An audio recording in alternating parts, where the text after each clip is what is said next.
ഒരു രൂപയ്ക്ക് എന്ത് കിട്ടും? ഒരു കാലിച്ചായ പോലും കിട്ടില്ലെന്ന് പറയാൻ വരട്ടെ. കോഴിക്കോട് തളിയിലെ കുട്ടേട്ടൻ്റെ കടയിലെത്തിയാൽ ഒരു രൂപയ്ക്ക് നല്ല രസികൻ ചായ കിട്ടും. കടി വാങ്ങിയാൽ ചായ ഫ്രീയുമാണ്. നമുക്കെന്തായാലും കുട്ടേട്ടൻ്റെ വിശേഷങ്ങളിലേക്ക് തന്നെ പോകാം. എന്നാണ് ഈ ചായക്കട ആരംഭിച്ചത്? എന്താണ് ഈ ഒരു രൂപയ്ക്ക് ചായ കൊടുക്കാനുള്ള കാരണം?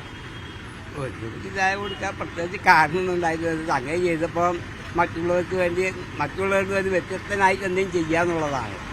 പിന്നെ നാട്ടിലിങ്ങനെ ഓരോ കാര്യങ്ങൾ ചെയ്യുന്നതിനെ കൊണ്ട് അത് എന്നെ കൊണ്ട് കഴിയുന്ന രീതിയിൽ മറ്റുള്ളവർക്ക് എന്തെങ്കിലും ചെയ്യാന്നുള്ളതാണ്. ഒരു സേവന മനസ്സിൽ തോന്നിയത് കൊണ്ട് അങ്ങനെ ചെയ്തു എന്നേ ഉള്ളൂ. എല്ലാവരും ചോദിക്കുകയെന്ന് വെച്ചാൽ ഈ മറ്റുള്ള എന്താ നമുക്ക് കിട്ടി, എന്താ ചെയ്തെന്നൊക്കെ ഈ രാഷ്ട്രം നമുക്കെന്ത് ചെയ്തു എന്നൊക്കെ ചോദിച്ചില്ലേ.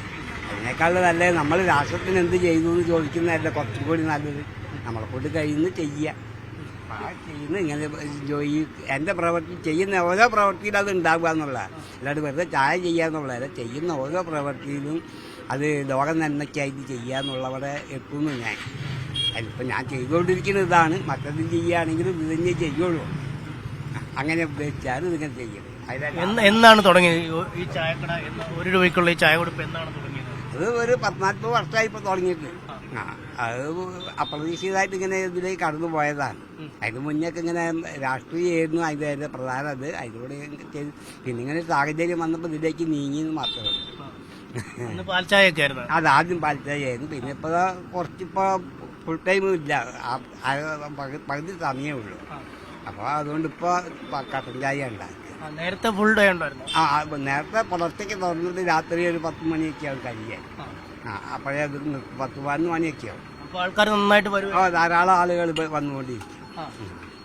അത് കഴിഞ്ഞ് എപ്പോഴാണ് ഇത് പകുതി സമയത്തേക്ക് മാറ്റിയത്? എപ്പോഴാണ് അത്? എനിക്ക് ഇങ്ങനെ ചെറിയൊരു കംപ്ലൈന്റ് ഉണ്ട് ഹാർട്ടിന്റെ. അപ്പം അതിന് സുഖമില്ലാതെയായി ഒരു വർഷം കട അടച്ച് കിടന്നു. അതിന് ശേഷം പിന്നെ ഡോക്ടറോട് പറഞ്ഞിട്ടാണ് ഞാനിങ്ങനെ എനിക്ക് ബുദ്ധിമുട്ടാണ്, ഇങ്ങനെ ചെയ്ത് കഴിഞ്ഞാൽ വിഷമാണെന്നൊക്കെ പറഞ്ഞിട്ടാണ് ഡോക്ടറൊക്കെ ചെയ്യുന്ന പ്രവൃത്തികളൊക്കെ പകുതിയാക്കി ചെയ്യാൻ പറഞ്ഞു. വളരെ ഇത് കുറച്ചിട്ട് അങ്ങനെയാണ് ഇതിങ്ങനെ പകുതിയിൽ നിർത്തിയിട്ടാക്കി. അപ്പോൾ ഉച്ചവരെ ചെയ്യുന്നുള്ളൂ, ചെയ്യുന്ന പണികളൊക്കെ ഇതാക്കിയിട്ട്. അപ്പം അങ്ങനെ ഇപ്പം ലളിതമായ രീതിയിലാണ് കച്ചവടം. ഈ പാൽച്ചായ എങ്ങനെയാണ് ഈ ചായ കട്ടൻ ചായ ആയിട്ട് മാറിയത്? അത് ഇനി ഇങ്ങനെ വന്നപ്പോൾ ഈ പാൽച്ചായ അങ്ങനെ കണ്ടമാനം ബാലൻസ് വന്നിട്ടാണ്. ഈ പകുതി സമയമായപ്പോഴേ ഞാൻ ഉച്ചവരെ ഇത് ചെയ്യുന്നുള്ളൂ. അന്നേരം പാലൊക്കെ കൊണ്ടുവന്ന് കഴിഞ്ഞാൽ അല്ലാതെ ബാക്കിയായപ്പോൾ ഞാൻ വിചാരിച്ചു അതല്ല, ഈ പാലൊക്കെ ചൂടായി വരുമ്പോഴത്തേന് കുറച്ചാൾ ചായ കുടിച്ചു പോകും. ആ ചായ കുടിച്ച് കഴിഞ്ഞിട്ട് ഇത് ബാക്കി പാലാണ് ബാലൻസ് ആവും. പിന്നെ ഞാൻ കരുതി ഏതായാലും ആൾ കട്ടൻ ചായ കുടിക്കുന്നുണ്ട്, ആ കട്ടൻ ചായ തന്നെ ആയിക്കോട്ടെ എന്ന് കരുതി ആ പാലങ്ങ് ഒഴിവാക്കി മാറി. ആ കട്ടൻ ചായ ആക്കി മാറി. 40 വർഷത്തിനിടയ്ക്കുള്ള വിലക്കയറ്റം അതിഭീകരമാണ്. എല്ലാ സാധന സാമഗ്രികൾക്കും വില കൂടിക്കൊണ്ടിരിക്കുന്നു. എങ്ങനെയാണ് ഈ വിലക്കയറ്റത്തെ പിടിച്ചേക്കുന്നത് ഈ 1 രൂപയുമായി? അത് വിലക്കയറ്റവും ഇതായിട്ട് നമ്മളങ്ങനെ കൈകാര്യം ചെയ്താൽ അങ്ങനെ ചിന്തിക്കാൻ പറ്റുന്ന കാര്യമാണ്. നമ്മളൊരു സംഗതി ചെയ്യാൻ വേണ്ടി നോക്കുന്നത് മറ്റുള്ള ഒരുപാട് തടസ്സങ്ങളുണ്ടാവും. ഒരു കാര്യം നമ്മൾ ചെയ്യുമ്പോൾ അതിൻ്റെ പിന്നിൽ ഒരുപാട് തടസ്സങ്ങളുണ്ടാവും. അപ്പോൾ ആ തടസ്സങ്ങളൊക്കെ അതിജീവിച്ച് മുന്നോട്ട് പോകുക എന്നുള്ളതാണ് ഞാൻ പഠിച്ച ശീലം. പിന്നെ ഇതിൻ്റെയൊക്കെ പ്രയാസങ്ങൾ അനുഭവിക്കുന്നത് എൻ്റെ ഭാര്യയും മക്കളാണ്. അവരനുഭവിക്കുന്നുണ്ടാവും. കാരണം അവർക്ക് അനുഭവിക്കാതിരിക്കാൻ പറ്റുകയില്ലല്ലോ. കാരണം ഞാൻ ഈ ചെയ്യുന്നതിൻ്റെ പ്രയാസം വീട്ടിൽ ഭാര്യ, അമ്മ എന്നുള്ള നിലയ്ക്ക് ഭാര്യയും മക്കളെന്നുള്ള നിലയ്ക്ക് അവരും. ഇത് മരുമകനാണ്, ഇപ്പം മൂത്ത മകളുടെ ഭർത്താവാണ്. അപ്പം അങ്ങനെ അതായത് അങ്ങനെ കാര്യങ്ങളങ്ങനെ പോവുകയാണ്. അപ്പം അതൊക്കെ പ്രയാസങ്ങളൊക്കെ അനുഭവിക്കുന്ന എന്നെക്കാളിൽ കൂടുതൽ അവരായിരിക്കും. അല്ല, ഈ ചായക്കട തുടങ്ങുന്ന കാലത്ത് അന്നത്തെ പഞ്ചസാരയുടെ വിലയല്ല, അന്നത്തെ മണ്ണെണ്ണയുടെ വിലയല്ല, വെള്ളം പോലും പണം കൊടുത്താൽ കിട്ടാത്ത കാലമാണ്. അതെ. എങ്ങനെയാണ് ഈ വിലക്കയറ്റം, ഇതൊക്കെ മാറ്റം വന്നിട്ടില്ലേ? വന്നിട്ടുണ്ട്, എല്ലാത്തിനും മാറ്റം വന്നിട്ടുണ്ട്.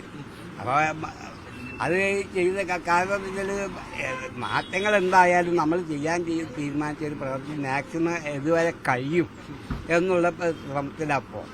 കാരണം എത്ര വരെ കൊടുക്കാൻ കഴിയും അതുവരെ കൊടുക്കുക എന്നുള്ളതാണ്. നമ്മളൊരു സംഗതിക്ക് വേണ്ടി ഇങ്ങനെ ചെയ്യാന്നുള്ളത് തീരുമാനിച്ചതല്ലേ. മാറ്റം വരുത്താൻ സാഹചര്യം അങ്ങനത്തെ ഒരു അവസ്ഥ വന്നു കഴിഞ്ഞാൽ നിവൃത്തിയില്ല, മാറ്റേണ്ടി വരും. ഇപ്പം അത് പ്രയാസമാണെങ്കിലും നടത്തുന്നുണ്ട്. പ്രയാസങ്ങളുണ്ടായിട്ട് പിന്നെ ധാരാളം പ്രയാസങ്ങളുണ്ട്. ഞാൻ അനുഭവിക്കുന്ന പോലെ തന്നെ എന്നെക്കാളിൽ കൂടുതൽ അവരനുഭവിക്കുന്നുണ്ടാവും. തുറന്നു പറയുന്നില്ല എന്നേ ഉണ്ടാവുള്ളൂ, അവരുടെ മനസ്സിലുണ്ടാവും കാര്യങ്ങളൊക്കെ. നഷ്ടമില്ല, പക്ഷെ ലാഭത്തിൽ കുറവ് വരുന്നു ഓരോ വർഷം കഴിയുന്നോറും. ലാഭം എനിക്ക് ഇന്ന് 10 റുപ്യ നാളെ 9 ആകും. ഇത് കൂടുന്ന അത് 8 ആകും 7 ആകും. അങ്ങനെ ആ വീഴ്ച വരും. തീരെ ഒന്നും ഇല്ലാതെ ആകുമ്പോഴാണ് പിന്നെ മാറ്റം ഇതിലേക്ക് വേറെ ചിന്തിക്കേണ്ടി വരിക. അപ്പൊ ഇങ്ങനെയൊക്കെ ഉള്ളത് കൊണ്ട് അങ്ങനെ ആളുകൾ ഇപ്പോഴും വരുന്നുണ്ട്, അതുകൊണ്ട് ഇങ്ങനെ പോവാം. അങ്ങനെ പോവുകയാണ്. ഇതിന് അങ്ങനെ എന്തെങ്കിലും സംഭവിച്ചാൽ ഒന്നും ചെയ്യാൻ പറ്റൂല. അന്നേരം മാറ്റം വരുത്തേണ്ടി വരും. ഇപ്പൊ നിലവിൽ അതൊന്നും ചെയ്ത് ചിന്തിക്കുന്നില്ല, ഇങ്ങനെ കൊണ്ടുപോകുന്നുണ്ട്. ഈ ജീവിതം കുടുംബം ഒക്കെ നടത്തുന്നത് ഈ ഒരു വരുമാനം കൊണ്ട് വരുമാനം, വേറെ വരുമാനമൊന്നുമില്ല. വേറെ വരുമാനങ്ങളൊന്നും കിട്ടാനൊന്നുമില്ല. ഇതൊന്നും തന്നെയാ കിട്ടാനുള്ളൂ. ഈ കുട്ടികളൊക്കെ കുട്ടികൾ മൂത്ത ആള് ആതിര എന്ന പേര് അവളുടെ. അവള് കെമിസ്ട്രി PG കഴിഞ്ഞിരിക്കുകയാണ്. ഇളയ മകള് biomedical engineering third year final year കഴിയാൻ നിൽക്കുകയാണ്. ഇതിൽ നിന്നാണ് അതെല്ലാം ഇങ്ങനെ പോകുന്നുണ്ട് കാര്യങ്ങൾ. നിന്നാ കഴിയുന്ന കാര്യങ്ങളൊക്കെ. അല്ലാണ്ട് മറ്റുള്ളവരുടെ ആരുടെയും ഭാഗത്തു നിന്നുള്ള സംഭാവനകളൊന്നും ഒരു തരത്തിലുള്ള ഇതും ഇല്ല എനിക്ക്. ആളുകൾ കൂടുതൽ പണമൊക്കെ തരാറുണ്ട് പലപ്പോഴും അല്ലേ, പക്ഷെ വാങ്ങാറില്ലല്ലോ. അത് നമ്മളേതായ ആവശ്യങ്ങളും കാര്യങ്ങളും നമുക്കനുസരിച്ച് അത് മറ്റൊരാൾ തന്നാൽ ശരിയാവൂല. ഒരാൾക്ക് മറ്റൊരാളെ തൃപ്തിപ്പെടുത്താനൊന്നും കഴിയൊന്നുമില്ല. ഇതിപ്പം ഈ കുറെ വർഷമായി ഇതേ പണത്തിനാണ് കൊടുത്തുകൊണ്ട് നിൽക്കുന്നത്. എന്താണ് തോന്നുന്നത്? പറയാറുണ്ടോ പൈസക്ക് ഇതിൽ കൂട്ടാൻ പറയാറുണ്ടോ? കുറെ നാളായി പറയാറുണ്ടോ? അപ്പൊ എന്താ മറുപടി പറയാ? പറയില്ല, ഇതൊക്കെ മതി ഇങ്ങനെയൊക്കെ തൃപ്തിപ്പെട്ടു പോയാൽ മതി. നിങ്ങൾക്കൊന്നും തോന്നാറില്ലേ ഓരോ ആവശ്യങ്ങൾ കൂടി വരും, അപ്പോഴും പൈസ ഇത് തന്നെയാണ് പറയൂ? എങ്ങനെ പറയാറുണ്ടോ? കുടുംബം ഇടയ്ക്ക് പറയുമോ ഈ ബുദ്ധിമുട്ട് വരുമ്പോഴത്തേക്ക് ഇത് ഇത്തിരി പൈസ? കുട്ടികളോട് ചോദിച്ചോളി മോളെ, അവർക്കാണല്ലോ കൂടുതൽ അനുഭവിക്കുന്നത്. ഇവര് ആണ് ഞാനിതിൽ ഒരു ഇതായിട്ട് നിൽക്കുന്നുള്ളത്. എന്റെ പ്രവൃത്തി കൊണ്ടുള്ള ഇതൊക്കെ അനുഭവിക്കുന്ന ആരാച്ചാ അവരാ. ഇവര് ഈ 3 ആളാണ് അത് അനുഭവിക്കുന്നത്. ഇതെന്തായാലും ആരോഗ്യമുള്ള കാലത്തോളം ഇതിങ്ങനെ പോകാൻ തന്നെയാണ് തീരുമാനം. അതെ അതെ. വിലക്ക് വലിയ മാറ്റമൊന്നും വരില്ലായിരിക്കും. വിലക്ക് വെച്ചാൽ പലഹാരത്തിന്റെ പ്രയാസമുള്ളൂ. കാരണം ചായ പിന്നെ ഞാൻ ഉണ്ടാക്കണല്ലേ. അതുപോലെ ഇപ്പോഴും ചായയിലല്ലെങ്കിൽ ഒന്നും കിട്ടുമൊന്നുമില്ല.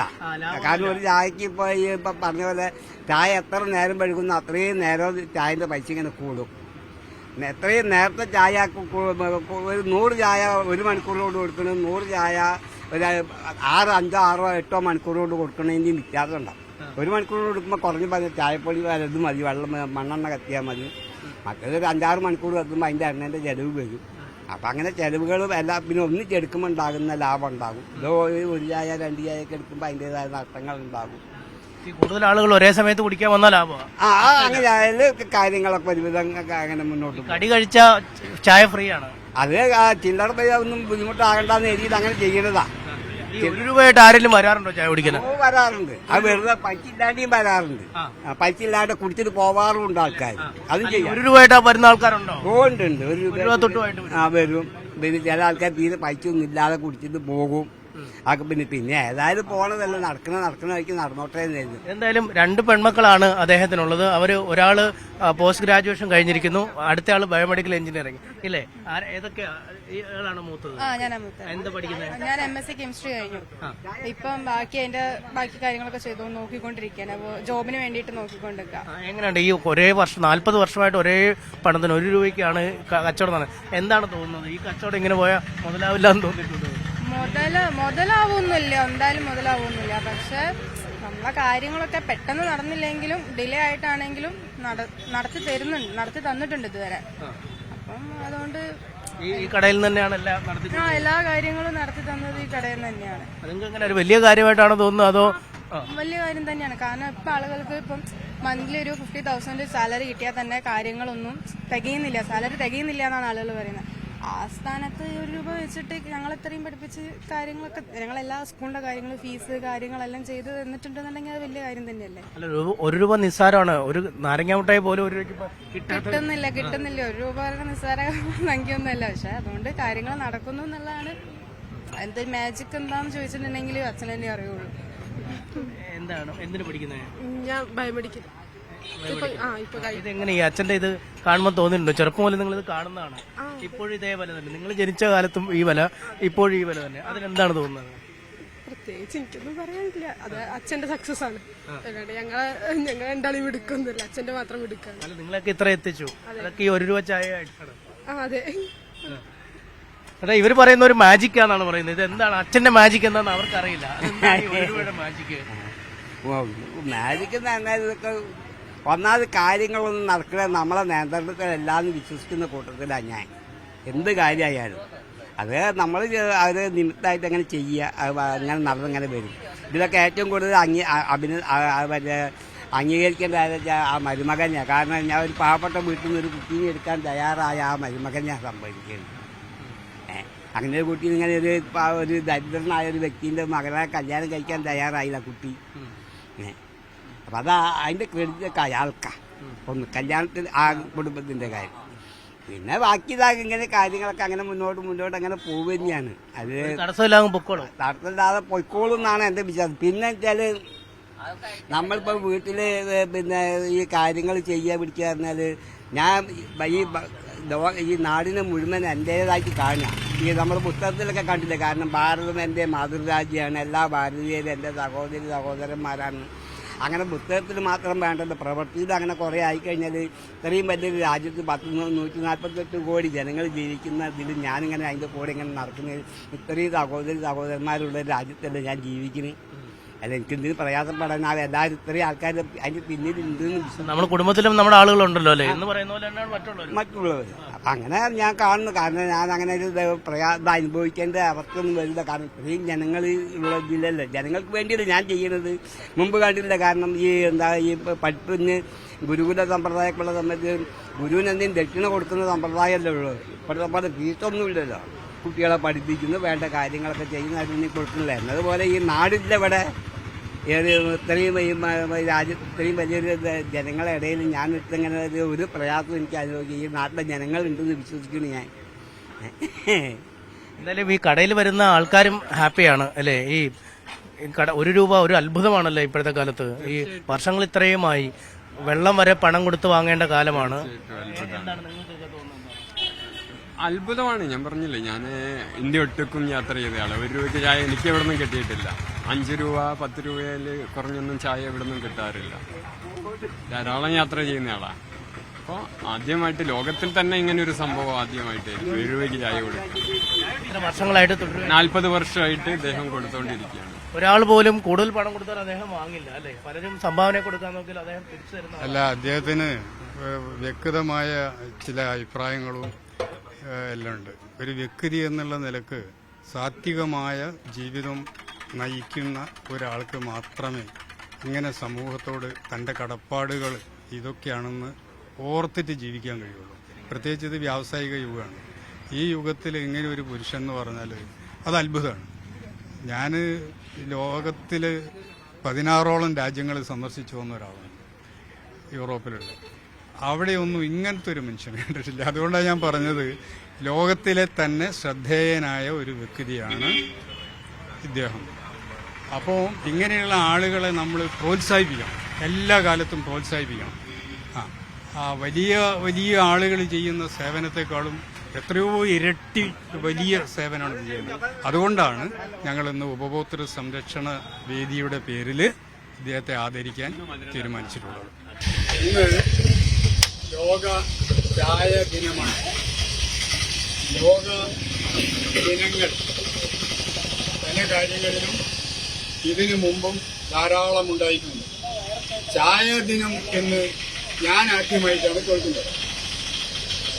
ലോകത്ത് ഐക്യരാഷ്ട്ര സംഘടനയും മറ്റു പല സർക്കാരുകളും തീരുമാനിച്ചുകൊണ്ടാണ് ഇത്തരം ദിനങ്ങളൊക്കെ തന്നെ ആചരിക്കുന്നത്. ായും ലോകത്ത് തന്നെ ശ്രദ്ധിക്കപ്പെടുന്ന ഒരാളാണ് കുമാരേട്ടൻ എന്ന് പറയാതിരിക്കാൻ നിർവാഹമില്ല, കുട്ടേട്ടൻ എന്ന് പറയാതിരിക്കാൻ നിർവാഹമില്ല. എങ്ങനെയുണ്ട് ചായയുടെ ഒരു ടേസ്റ്റ്? ഒരു കാലത്തും മാറ്റമില്ലായിരിക്കും അല്ലേ? ഇല്ല, മാറ്റമില്ലാണ്ട് എന്നും നല്ലൊരു ടേസ്റ്റിൽ നൽകാൻ പറ്റുന്നുണ്ട്. കൂടാതെ കുറഞ്ഞ വിലയ്ക്കാണെങ്കിലും അതിൻ്റെ ക്വാളിറ്റി കോംപ്രമൈസ് ചെയ്യാതെ വളരെ നല്ല രീതിയിൽ തന്നെ തരാൻ പറ്റുന്നുണ്ട്. അതാണ് ഇതിൻ്റെ ഏറ്റവും വലിയ പ്രത്യേകത. കൂടാതെ ഇത് വ്യാപാര സമൂഹത്തിന് ഉള്ളൊരു മറുപടിയും കൂടിയാണ്. ഇങ്ങനെ ചെയ്താലും ലാഭേച്ഛ കൂടാതെ തന്നെ ബിസിനസ് നടത്തിയാലും മുന്നോട്ട് കൊണ്ടുപോകാനും തൻ്റെ കാര്യങ്ങളെല്ലാം നടത്തിക്കൊണ്ടുപോകാനും കഴിയും എന്നുള്ളത് ഒരു കാണിച്ചു കൊടുക്കലും കൂടിയാണ് ഇദ്ദേഹം. ഒരു ദിവ്യ പുരുഷനാണെന്നാണ് എൻ്റെ അഭിപ്രായം. എന്താണ് തോന്നുന്നത് ഈ ചായക്ക് ഒരിക്കലും? ഞാനിവിടെ സ്ഥിരം ഒരു 11 മണിയാകുമ്പം ചായ കുടിക്കാറുണ്ട്. ചായയും ഒരു കടിയും. ആ സമയത്തൂടെ നിറഞ്ഞിരിക്കും ആൾക്കാർ. കൂലിപ്പണിക്കാരാണ് അധികം വരിക. സാധാരണക്കാർ, കൂലിപ്പണിക്കാർ, കച്ചവടക്കാർ. ഈ സമയമാകുമ്പോൾ എല്ലാവരും ഇവിടെ എത്തും. എല്ലാവരും 5 രൂപ കൊടുക്കാറ്. ഞാൻ പക്ഷേ 10 രൂപ ചായയും 10 രൂപ കടിയും കൊടുക്കാറുണ്ട്. അദ്ദേഹം അത് എങ്ങനെയോ വേണ്ടാന്ന് പറയും, പക്ഷെ വാങ്ങാറുണ്ട്. എങ്ങനെയാണ് ഒരു 2 മണിയാകുമ്പോഴേക്ക് അത് തീരും. എങ്ങനെയാണ് ഈ അക്ഷയപാത്രത്തിന് ഇത് കൊടുക്കുന്നതെന്ന് മനസ്സിലാകുന്നില്ല. വന്നുകൊണ്ടേയിരിക്കുന്നു, ആള് വന്നു പോകുന്നു. ഈ 30-40 വർഷം കൊണ്ട് ഇദ്ദേഹം MSc കെമിസ്ട്രി വരെ പഠിപ്പിച്ചു ഒരു മകളെ, BSc പഠിപ്പിച്ചു. വീട്, കുടുംബം ഇതൊക്കെ നടത്തിക്കണമെങ്കിൽ ഇത് അക്ഷയപാത്രം എന്നേ പറയാൻ പറ്റും. എന്തായാലും ഈ ചായ എന്നത് കേവലം ദാഹം ശമിപ്പിക്കുന്നതിനുള്ള പാനീയം മാത്രമല്ല, മറിച്ച് സൗഹൃദങ്ങളുടെ ഒരു കൂട്ടായ്മ, അതൊക്കെയാണ് ഒരു ചായകുടിയിലൂടെ തെളിഞ്ഞു വരുന്നതും. മക്കളുടെ ഭാഷയിൽ പറഞ്ഞാൽ പോലും ഒരു മാജിക്കാണ് കുട്ടേട്ടൻ. കാരണം 40 വർഷമായി ഒരേ പണത്തിന് വെറും 1 രൂപ നിരക്കിൽ ഈ ചായ നൽകാൻ കഴിയുക എന്നത് അത്ഭുതം മാത്രമാണ്. ഇനിയും മുന്നോട്ട് ഈ നിരക്കിൽ തന്നെയാവും ചായ നൽകുകയെന്നും അദ്ദേഹം പറയുന്നു.